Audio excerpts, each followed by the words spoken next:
Hard to tell how deep it is, but it's ridiculous. It drifts up here. Still coming down.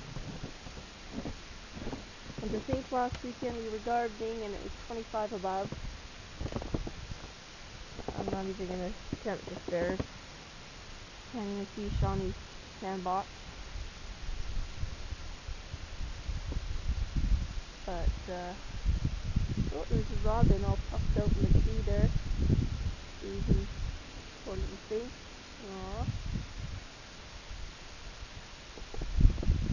But yeah, it's still coming down. Pretty nasty, that's for sure.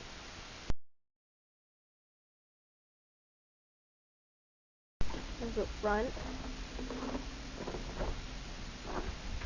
The big plants are buried under there. You can see the neighbor's van is filled in. Driveway's been shoveled twice already. See the tracks where James backed out this